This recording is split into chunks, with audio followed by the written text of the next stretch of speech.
Welcome to the second PBC Morning Dawn study group from Padma Samye Ling. Today we'll be discussing the second chapter of Venerable Khenpo Rinpoche's book, The Buddhist Path, and the chapter is entitled The Causes and Conditions of the Mind.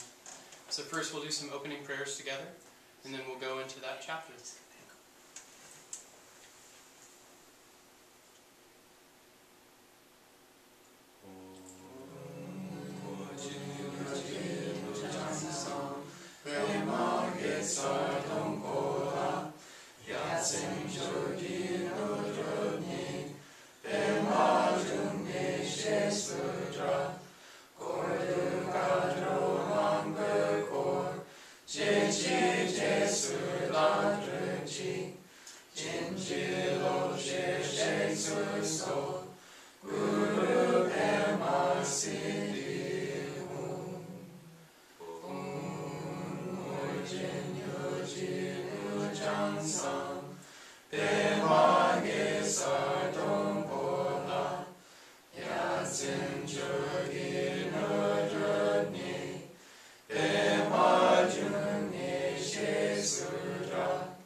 The supreme tradition of the glorious Buddha Padma Samye, which is the essential, extraordinary view and doctrine of the early translation school, you keep alive and spread by the light of wisdom. Lord of Dharma, great Khenpo, I pray at your lotus feet. In the palace of the Open Dharmadhatu, the essence of all the Buddhas of the three times, the one who shows clearly the Dharmakaya of my own mind, we pray to the Honorable Root Guru, glorious root teacher, precious one, dwelling on the lotus seed on the crown of my head. Hold me with your great kindness, and bestow the accomplishments of body, speech, and mind. Om Madhavasanadi, Om Madhavasanadi, Om Madhavasanadi,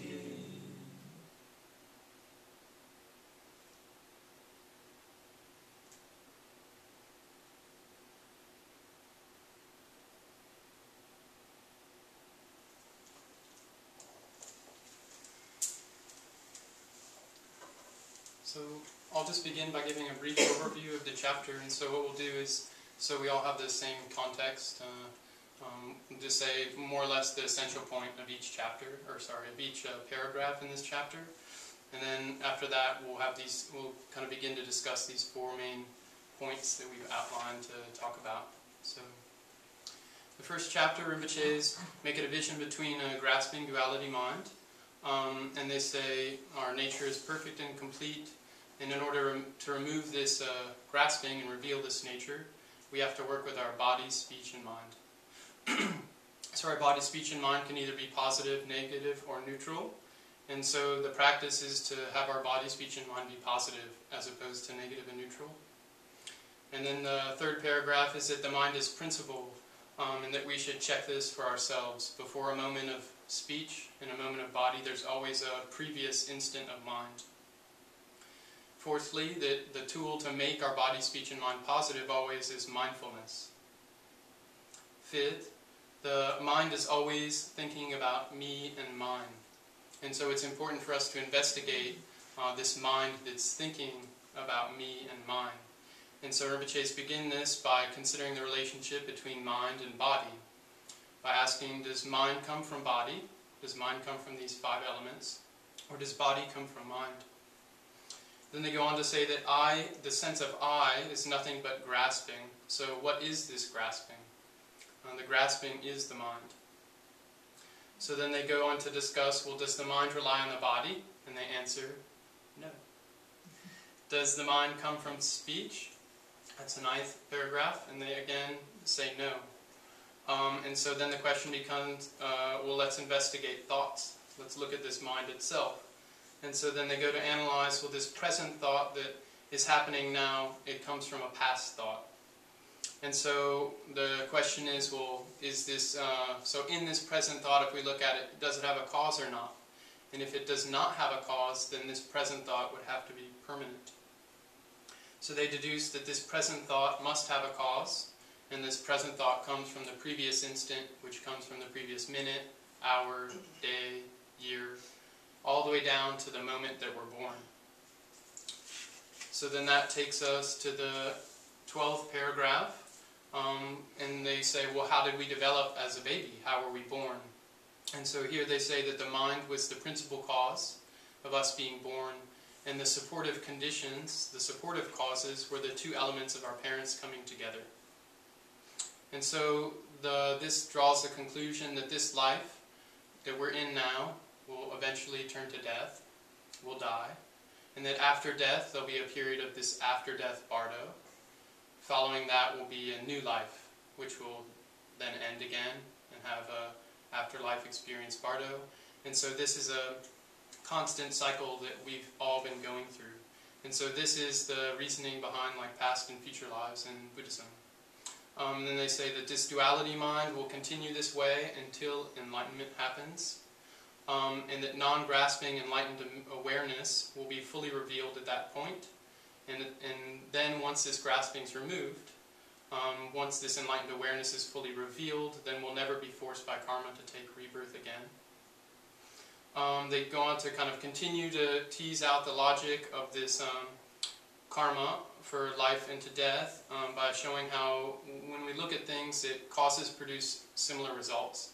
And if we look at results, they come from similar causes.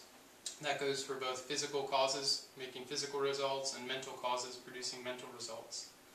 And that understanding about this system of cause and result is exactly what brings inner wisdom. So then they go on to say that one day we will die, and understanding how our mind and body interact will actually greatly help us when our body dies. And then just stubbornly believing that nothing happens after death is just that. A stubborn belief about something that we don't know. Then the 19th paragraph is that when the body stops or dies, the mind continues. So they go into talking about the 8 consciousnesses that make up the mind. And that these minds, these 8 minds or consciousnesses have habitual tendencies.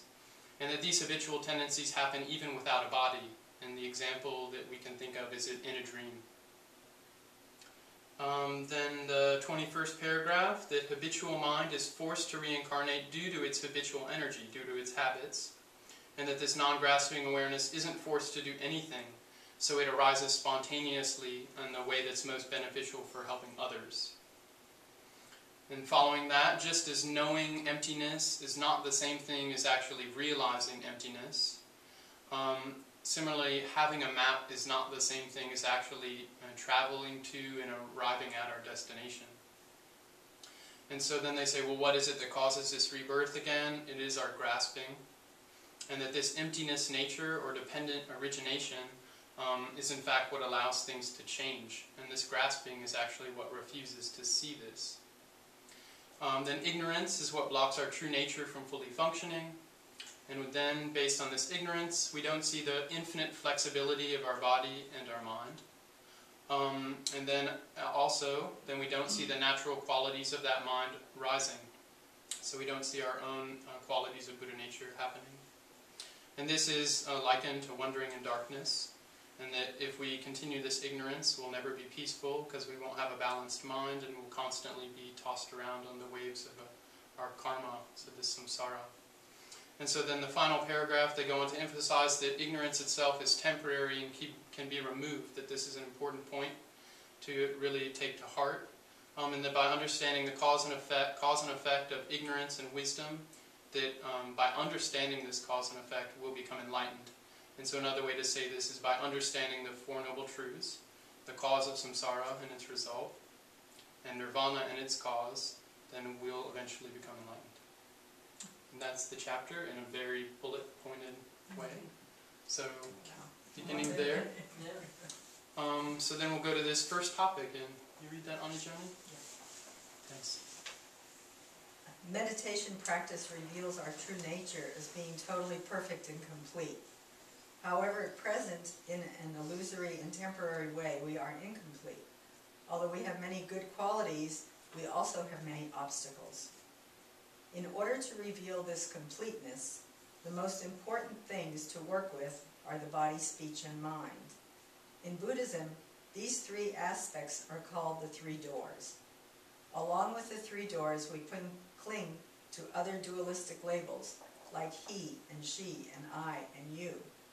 Of all our concepts, the notions of having body, speech, and mind are always with us. So if we can make their activities positive, then we are performing dharmic activity.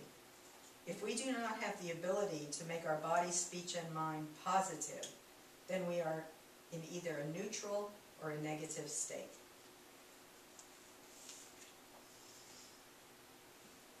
Anybody have any thoughts? Well, I had one. I was wondering if you could give some examples of neutral states, because I kind of feel like I know the negative and the positive, you know, in the sense of neutral. Oh, like that's a candle, that's a clock, that's, you know, this is a neutral sort of thought, right? So It's like you've seen some things, you see that you don't make a judgment either way. Would that be something similar to like a samadhi? Or could a samadhi have like a neutral state of mind, or just the act of samadhi cultivating that one-pointed concentration or similar states? Is that by its nature positive? I don't think it would be so much as like generally samadhi would be concentrating the mind. I think here like working with the body, speech, and mind as a virtuous activity would be like cultivating samadhi based on like a good motivation. And then neutral might be like sitting in a chair. It's neutral. Karmically it's neutral. It's not like, I am going to sit in the chair so anyway. Right. But Walking down the street. Walking down the street, looking up. It's neutral. Yeah. Or like seeing, or go ahead. Coming to the conclusion that you can't affect something in a positive or a negative way, and by stepping back from it and realizing that, you know, you don't have any influence on that. It might be positive though. Yeah, if it you're might be applying positive. negative. But I guess, are you talking about it from more of like an apathy point of view, where is that something you're saying, or? No, just, you know, not necessarily apathy, but just the realization of being aware of the situation and that you don't have an effect on it either way, positive or negative. Okay. So realizing that your input wouldn't be valuable in that situation, so stepping back because you're a neutral influence in it. I was going to say, sometimes that can be skillful means. But I think according to the teachings, usually when they say neutral, it's like sitting in a chair, walking, something that doesn't have a strong volitional action that's like either positive or negative. So seems like that's. Yeah, and I often going to the Very- restaurant, that's a nice That's neutral energy. activity, that's completely neutral.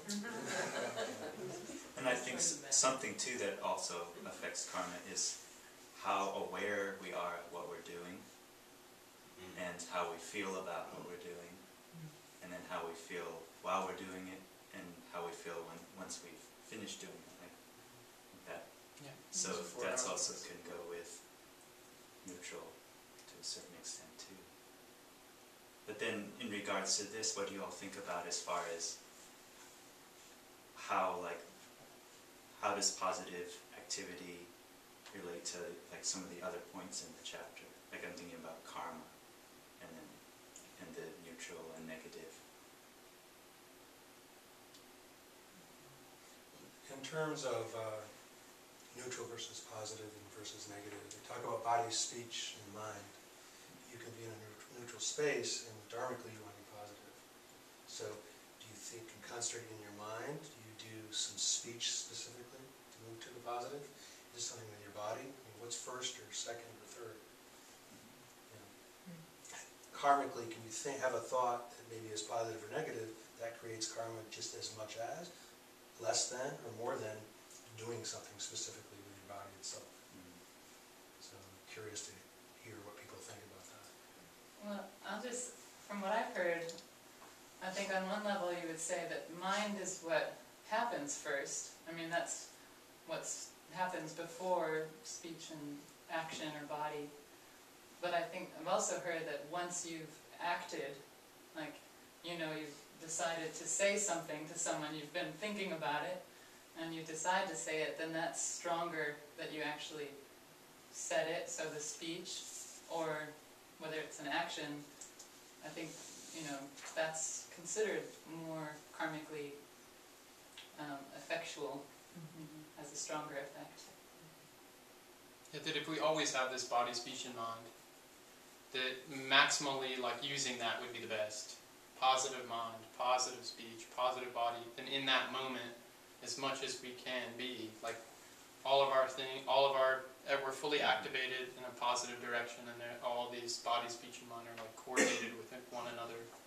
So it's an integration of all of those and being aware and mindful of that.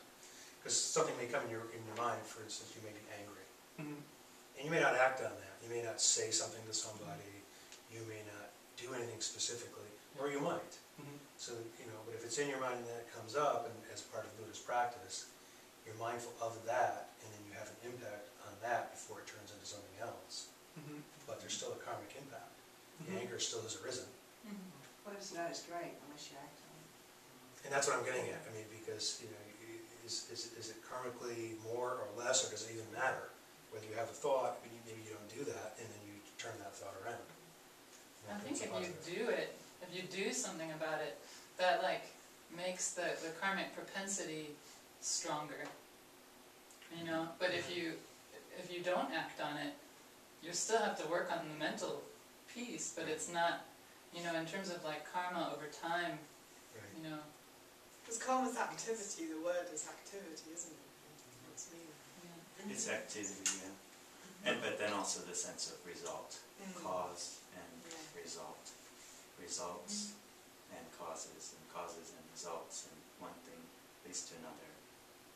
But would you So explain those 4 aspects of karma that you just mentioned?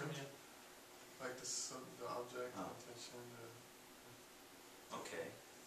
So I mean, isn't that related to what we're talking about? It's just related. And then too, also with what Doug's saying too, and how we kind of touch on that point of the 12 links. But definitely, our karma is also how we're perceiving things, and then how we label them, how we think about them, everything we relate back. So that's one level that's happening in the mind level. And then there's our tendency to grasp at that, whether it's just actually grasping at the thought, but then of course when we then also engage with our speech and or our body to somehow try to interact with that and deepen that grasping, then that is perpetuating further seeds of results. Like what we're experiencing, what's coming up to us is the results of previous things that have been sown, kind of seeds coming out, reflecting back out from deep within our consciousness.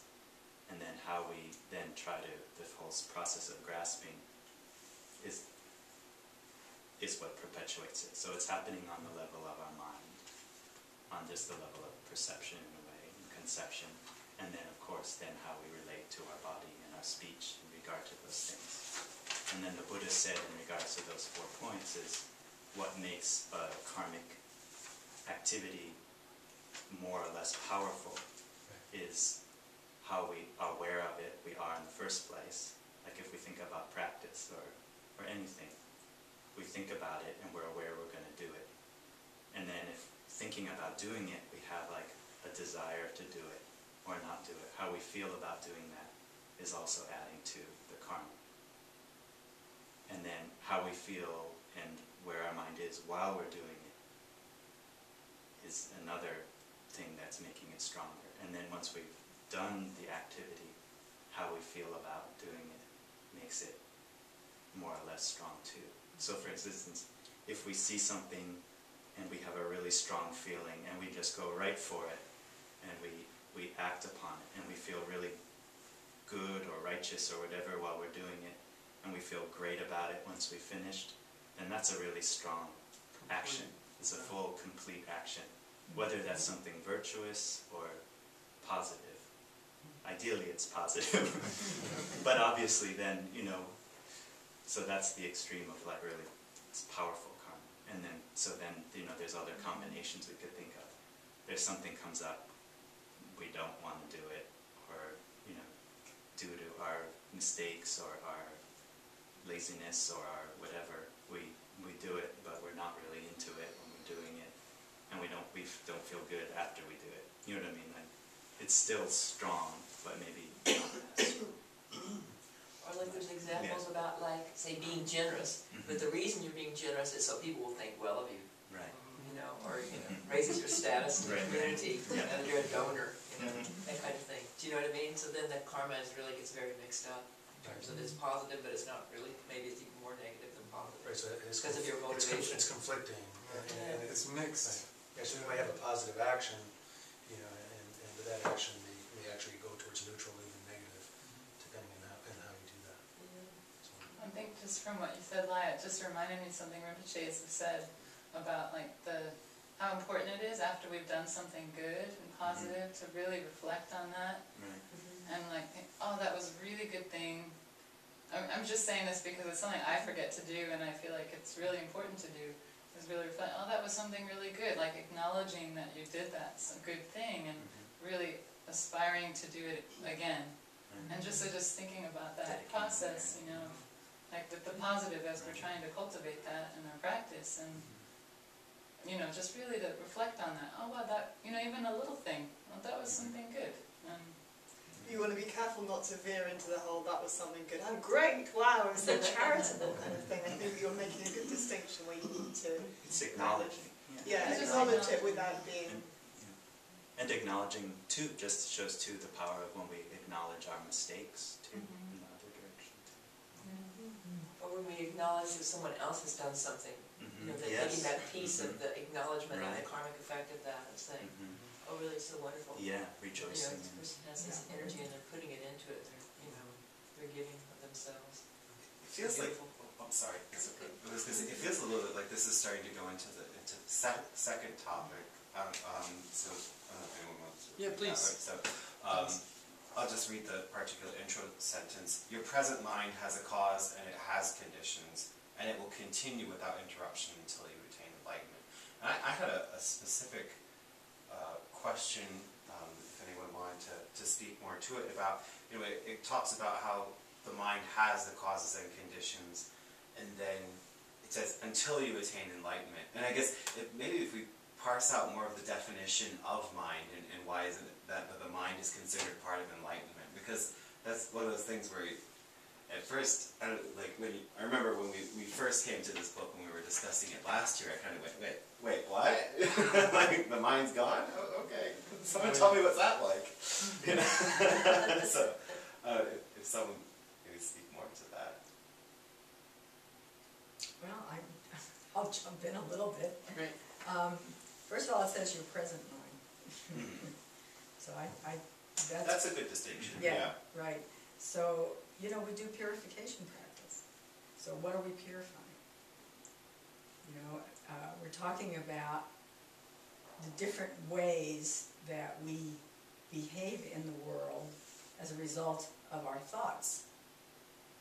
So it's just this process of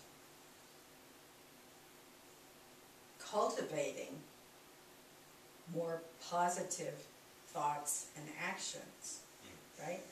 So at some point, the causes and conditions just simply stop arising. And that's like the totality of the path. That at some point, there's no more karma. Yeah. Okay? So that, at that point, then one has total awareness from the absolute view. I mean, I have to be careful how I say that. Yeah. But it's a different state of mind. It is the natural state of mind. So it's kind of like, and you know, we know that, we've discussed this a lot, that we're just working towards opening that Buddha nature, that awareness, that true state of mind, and that particular that has no causes and conditions. That is pure. I don't know if that helps. Well, that does. I think it highlights a lot.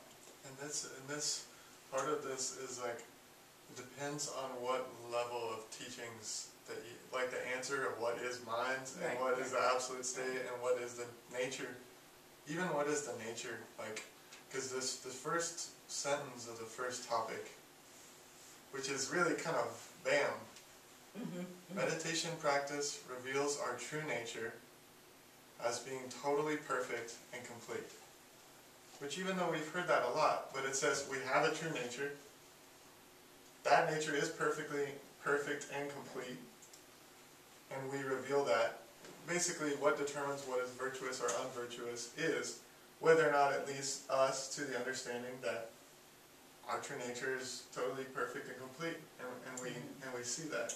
So you mentioned like Buddha nature, and you know the causes and conditions of mind. Well, from a certain level of the Mahayana teachings, the mind would be mind, consciousness, all these other things. They talk about the 8 consciousnesses and aggregates and all those different things. But Buddha nature, like the cause of the whole shebang, samsara and nirvana, I mean, ultimately is, like they say throughout the chapter, continuity of awareness, like the continuity of mind.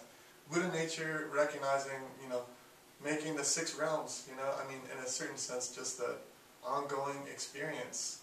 Like one master said, you'll never be out of, someone was concerned about death. Basically, they were afraid of dying. And he said, oh, don't worry.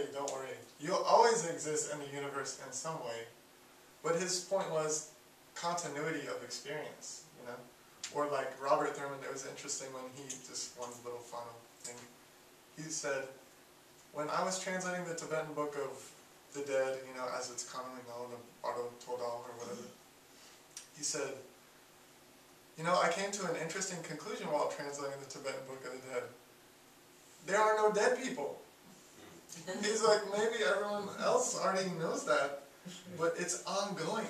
So it depends on how you define death, you know. If by death you mean mind is ended, Buddha nature is ended, awareness no longer experiences samsara nirvana, then by that doesn't exist, you know, because it doesn't end. It just keeps going, you know. But I don't know. Anyway, I just thought this. Well, it's kind of funny because that goes right into the third point. So I don't know if you want to go there. Or you want to talk more about it. That's the rest of the second point too. Yeah. Right. About the river continuing. And it's the continuity, like Andrew's mentioned. Yeah, definitely. So here, that mind is related directly. The mind that continues until you attain enlightenment. So that's definitely this distinction they made in the first chapter of this book, Taming the Mind. There's conditioned mind, there's unconditioned awareness. These 2 things. Okay. Conditioned mind has karma. That karma can either be negative or positive. So there's negative karma, positive karma, and mind that's not affected by karma. 3 things. So what we're trying to do is not create more negative karma, actually do good things with good intention. Even if we're holding anything, it's karmic, because there's a sense of I holding. It's karmic. There's a mistake happening there, me doing something. But if it's positive, it leads towards the lessening of negative karma, the increasing of positive karma, which is called accumulation of merit, which then actually leads into the wisdom, or like how the mind is when it's not affected by karma. So in the end, like you said, it leads towards the absolute state, or the mind of enlightenment, mind beyond karma. That is like how the mind is when it's no longer influenced by karma. So that's enlightenment, when literally all the causes of suffering or all the grasping, totally eliminated. But then they also said in that first chapter, we can have moments of being in awareness that's not influenced by karma. And so one way of looking at this too is, like how Rinpoche said right at the beginning of this, like to connect with that nature that's not influenced by karma, that's right here, right now, the Buddha nature, and then reveal its qualities by not having the grasping come up at the same time. So non-grasping awareness. So it's not as if mind just out, like you said, end of mind, over, game over, you know. But it's like end of grasping, dualistic, suffering mind, like, and all the oppositional circumstances that produces. And then just open, receptive, inclusive awareness that doesn't have any particular fixation or something like that. And that's the path, is to change the condition of karma to where we're trying to eliminate the negative aspects of it that arise in the mind, and to make it to a pure state to where it is just a positive flow, and then it doesn't take a form because it is just one continuous positive aspect. Could be, or just that whole practice of the accumulating wisdom and accumulating merit. And in a way, like we talked about it many times in Rinpoche's too, how like that aspect of accumulating merit is in a way positive grasping. And for sure. Creating positive conditions into which to move on the path towards totally ripening up our primordial nature and wisdom. As we become more and more familiar with that. But I'd say in the end too, it doesn't mean that the form part ends. Yeah. Like just because, I mean, it goes through these chapters, just because we die and the body dies and then it's just mind, that awareness always has an energy or an expressive capacity. It's always form and emptiness, emptiness and form, like a core foundational Mahayana teaching. So it's not as if awareness ever happens without any kind of expression, even if that's a really, really subtle expression of mind or thought or something like that. It still emanates. So even a Buddha, like enlightened mind here, it doesn't mean that all of a sudden there's zero body or form, and then it's just some disembodied mind. That mind then will have a capacity to spontaneously express itself in ways that are helpful, and that can take the appearances of forms and all kinds of shapes and sizes. And the condition has been changed to the positive aspect of it. It doesn't, the negative aspect of karma doesn't appear there because it's not necessary. Yeah, the negative's certainly gone. But then it can be just pure expression, or like wholly positive expression or something. Unkarmic, wholly positive, super fragilistic expression. Yeah, I think that's a really important point too, in terms of that whole, making sure that the absolute is not equated with blankness, but that there's always going to be some manifestation. That, you know, the form kayas are always there with the dharmakaya. There's going to be, as you're saying, some expression or some manifestation. It's going to continue to happen, and so we don't sort of think that we're trying to get to some place where there's no perception and there's no activity and no anything. That's not the goal. And that's impossible. That's totally like you said, like, we're always relational beings. We'll always relate, you know, there's no point where we'll, you know, like someone said, it's like we're all like kind of locked in an elevator together forever. So we might as well get along with each other, sort of thing. But I mean, it's kind of a good point. But the point is, like, even if you recognize that there's no, like Rinpoche say here, these labels, me, I, mine, you, me, this, samsara, nirvana, like, even if you, like you said, grasping mind is what is enlightenment, is no more grasping mind. That's a simple way of putting it. No more grasping to the label of you and me, and like, because otherwise it can sound like, you know, like the state of nothingness, or like for the bodhisattva perspective, like, oh, that's a lot of work, you know, like, but you're always relating.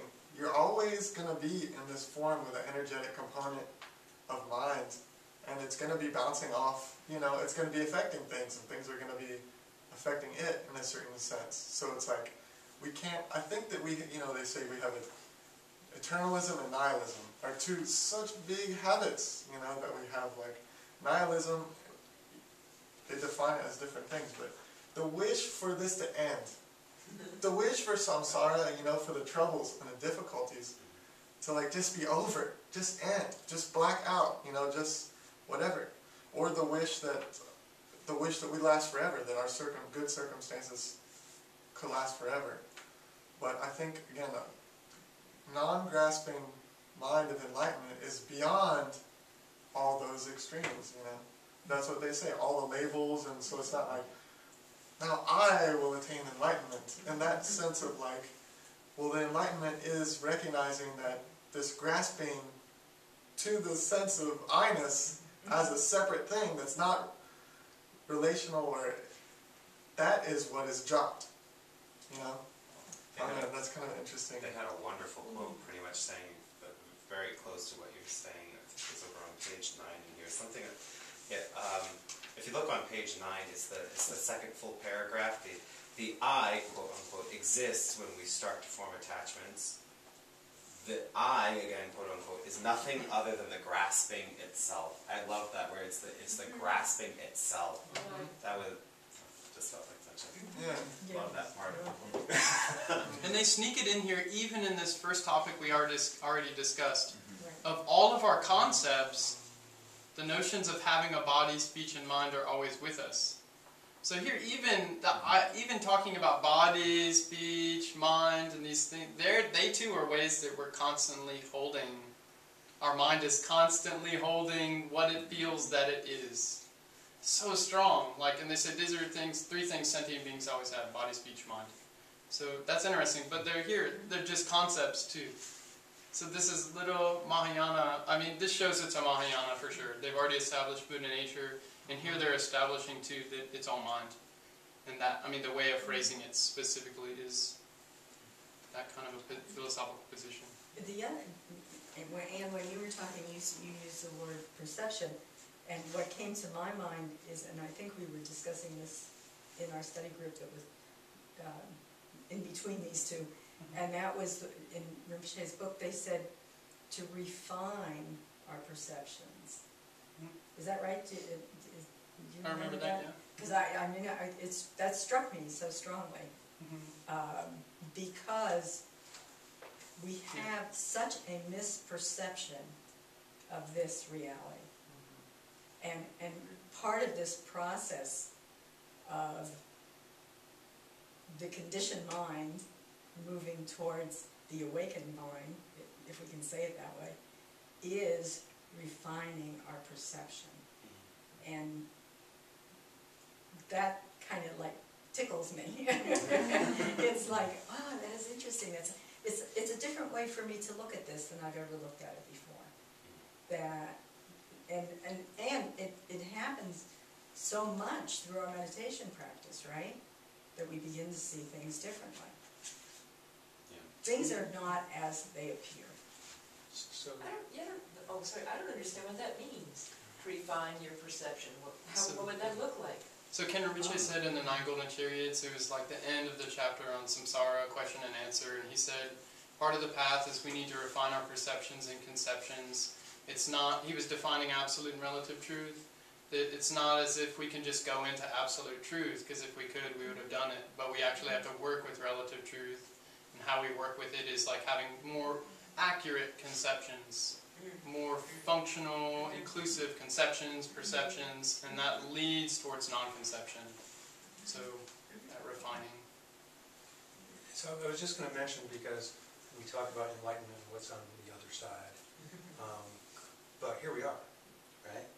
So it is Maybe. It is I.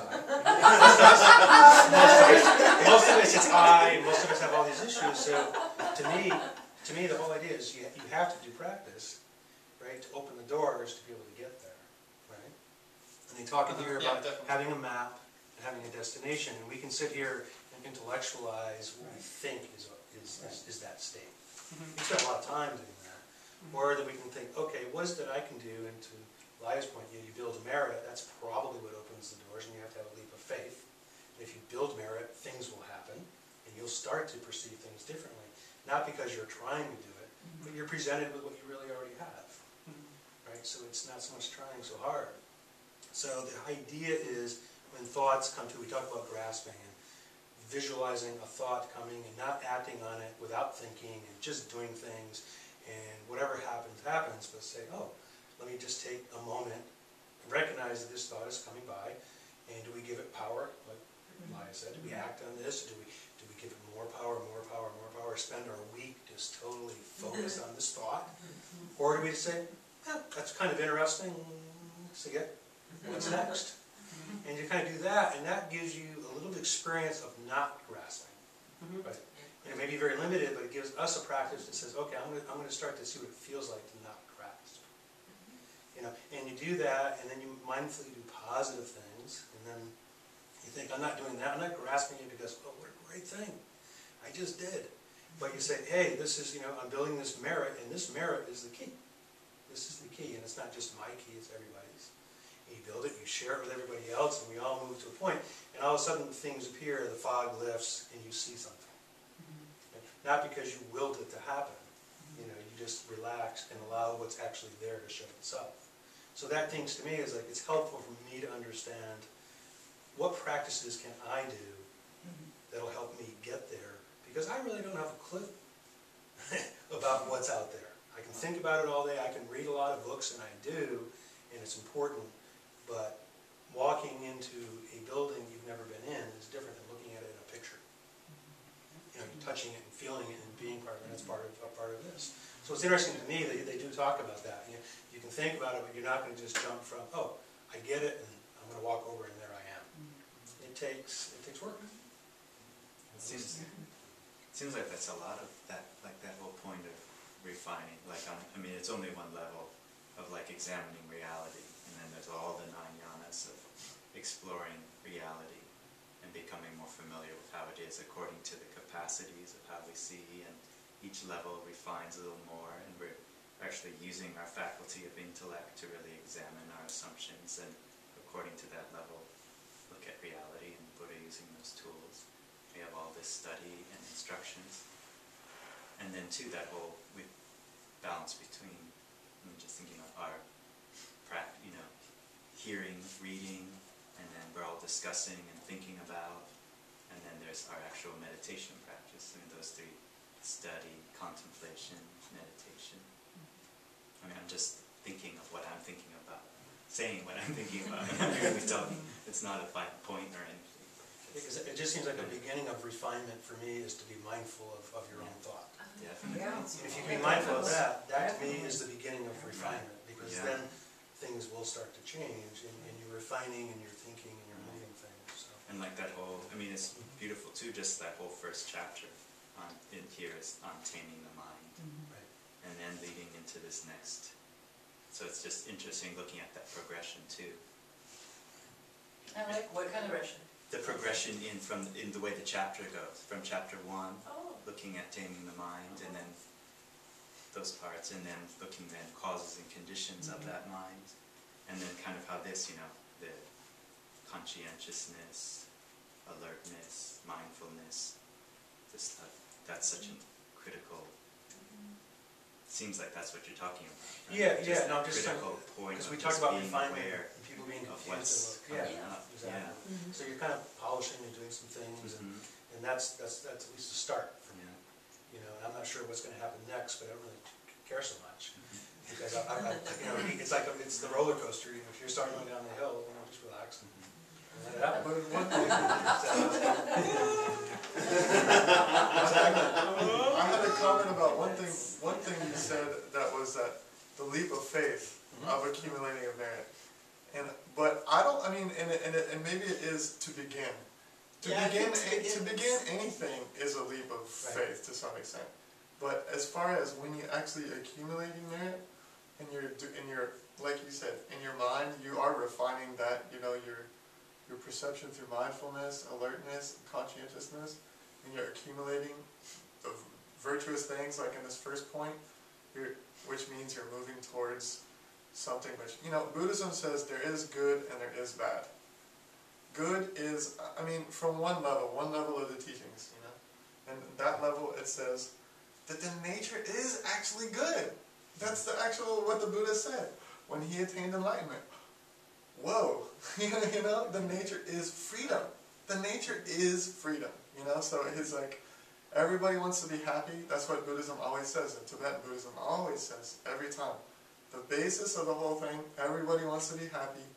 People don't want suffering. And the nature is actually the freedom state. So the leap of faith, I think, in this case is just trying it out. Like trying it out, beginning. Like, see, what is mindfulness like? Like, really, what is it like? You know, and that's like moment to moment, try to engage in that, and then you might find, you know, I mean, like we all will, oh wow, like the leap of faith gets less and less and less and less. As the grasping diminishes and one travels the path, there's less and less faith in the sense of you don't have to take anyone's word for it. Do you want to define what you mean by faith right now? Faith meaning like you have to believe in something that you don't experience yourself. Because by following the path, you will experience that. And when you do virtuous activities, you'll have many friends.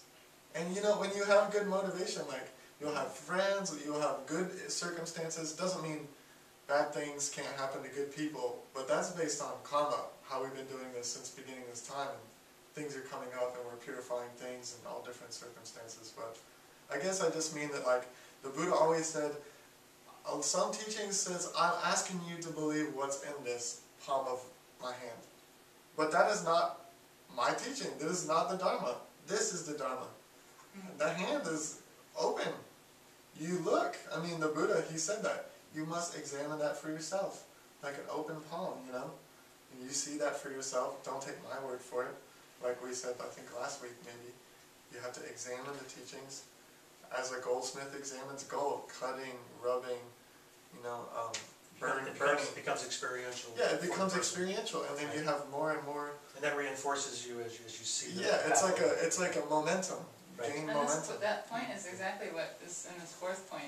I mean, it just kind of, you keep kind of going around it, and it's just kind of like, I just wanted to say, like, I really like what you said, Doug, because, like, it's like you're saying, let's take the foreignness out of this practice. Like, I'm going to read these books and, like, look at, all of this just ties so well together. Look at the map and not go in the building or whatever, you know, but you just really touch it, you get into it.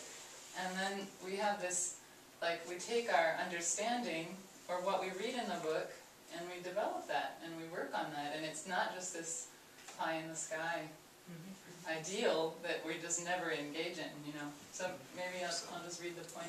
Yes. Okay. Just knowing about emptiness is not enough to stop reincarnation. Mere intellectual understanding is not realization.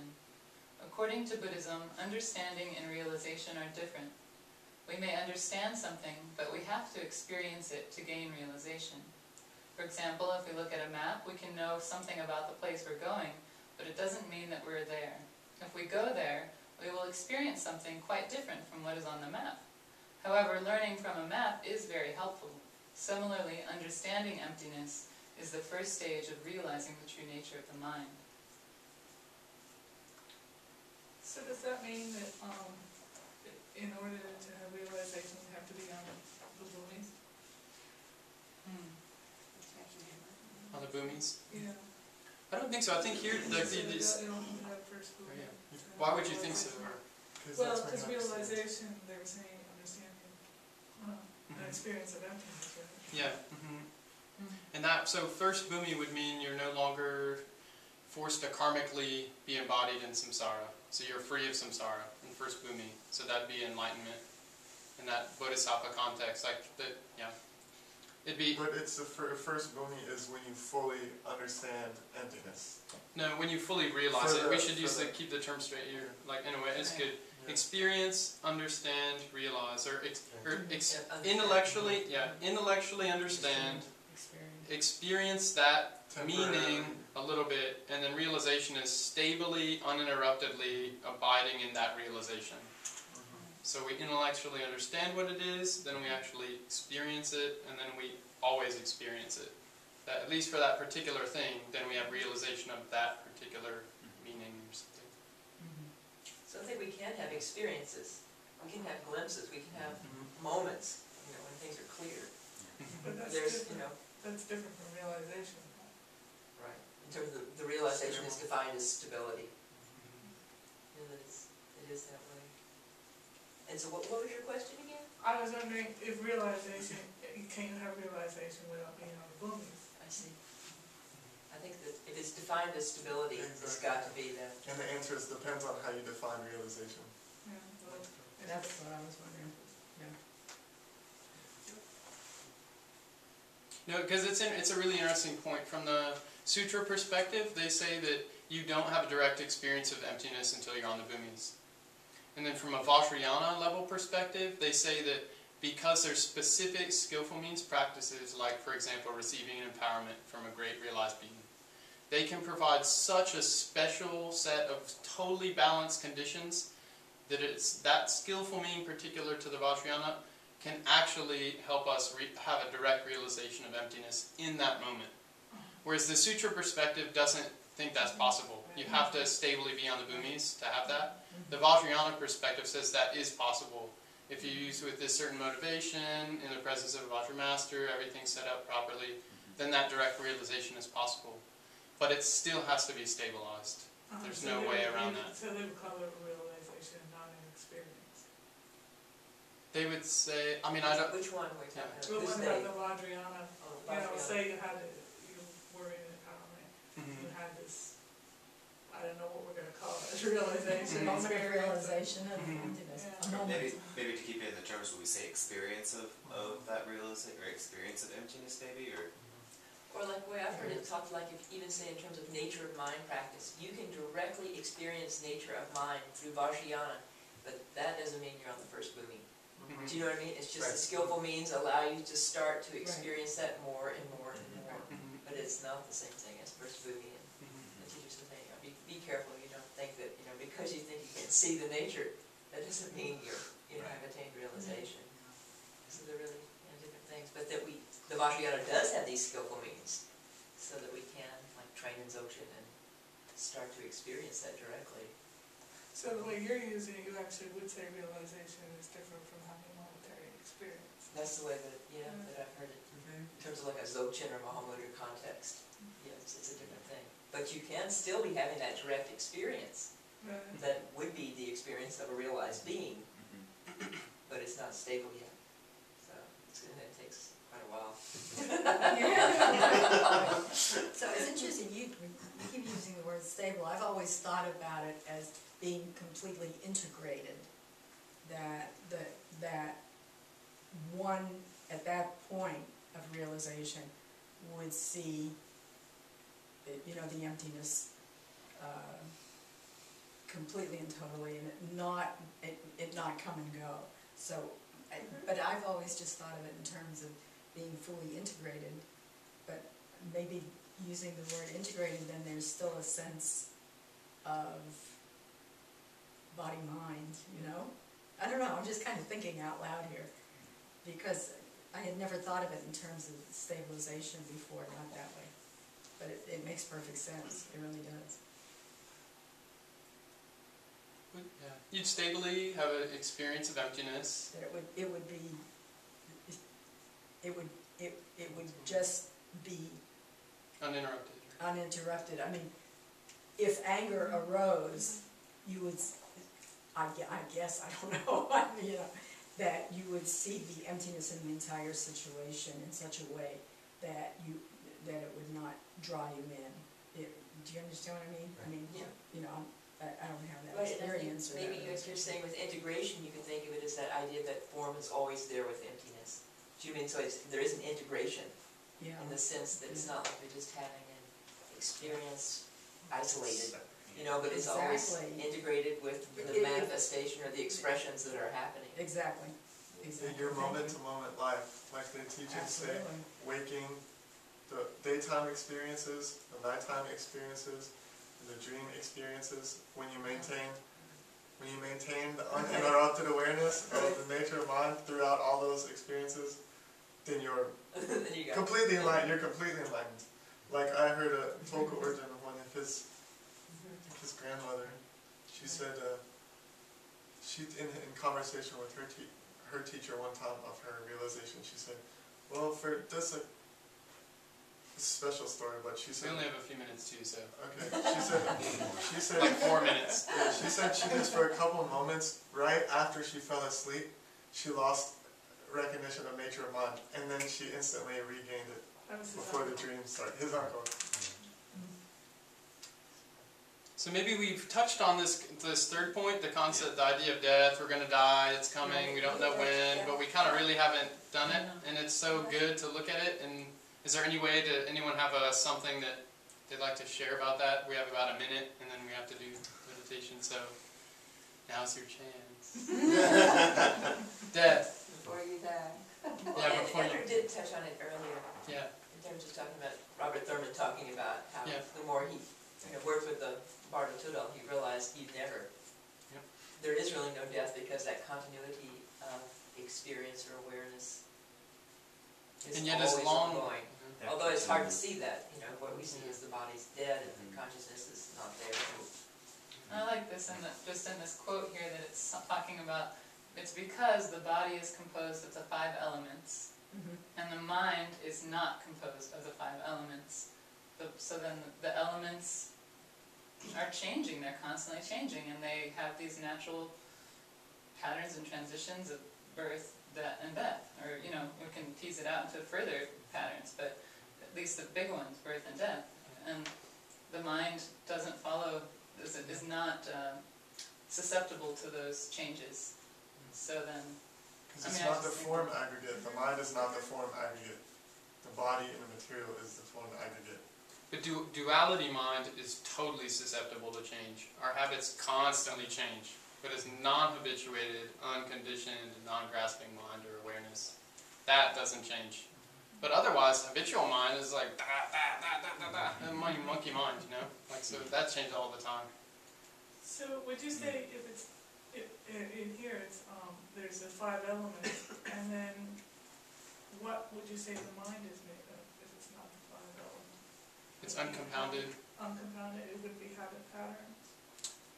Not wisdom awareness, but habitual awareness. So, because it seems like that would go back to the point that was being highlighted earlier about the difference between like the conditioned mind and then that more open awareness, kind of from the first chapter. It seems. So, yeah, I mean, definitely, I think what Drapa was talking about was that that conditioned mind, that more monkey mind has all the karma patterns that make it tick and work and go. But then that awareness, like particularly again when he was saying that uncompounded, not influenced by karma, not particularly drawn or grasping. I think in Abhidharma, everything's divided into either matter or consciousness. So mind is consciousness. And like those habit patterns are part of consciousness.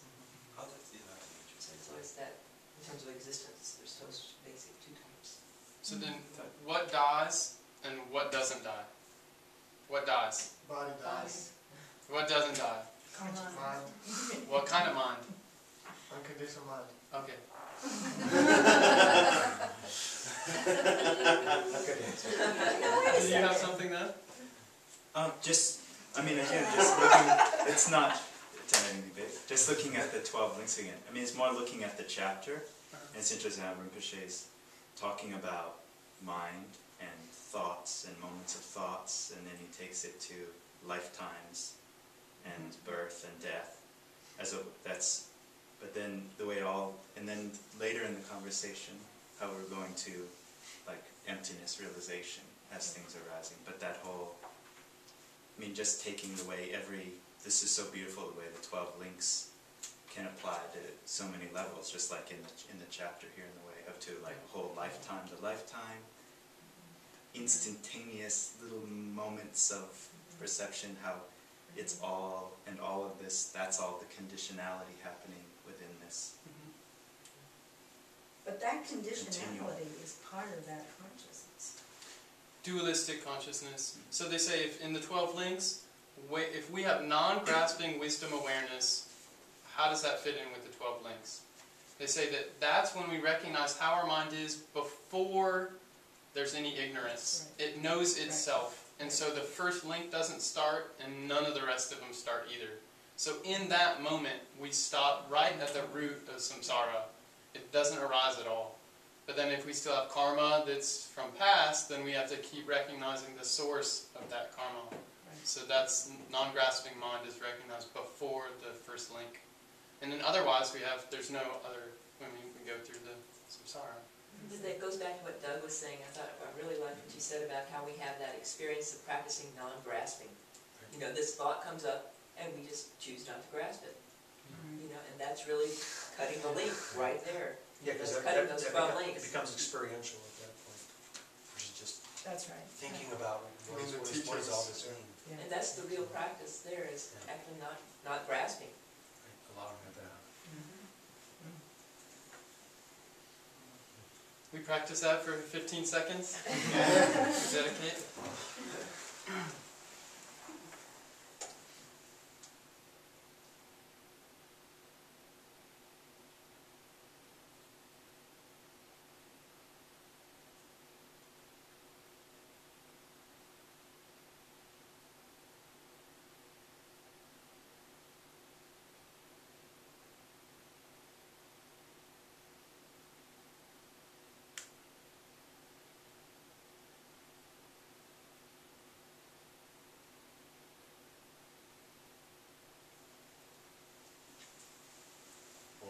Swasti Sayantu Chosum Sasum Chintu Pemajum Ninye Sode Tuje Tujinchi Kinchin Palin Cherab Jubeku Nujo Dindor Sezam Dajin Shok Swasti Chuku Nanda Lungu Chenrezi Chuku Bajum Yabyum Tujetu Vela Bazan Jacho Kyonsigar Dendor Vende Dundu Nushar Shok Kanri Rawe Gowe Jinkamsu Bindam Dewa Malu Juene Chenrezi Wan Dingzin Jamsohi Jabe Gaje Badu Tenjurji Swasti Sewan Ringzin Beme Jin Labji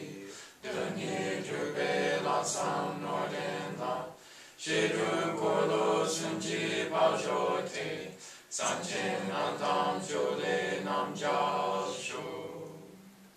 By this merit may all obtain omniscience, may it defeat the enemy wrongdoing. From the stormy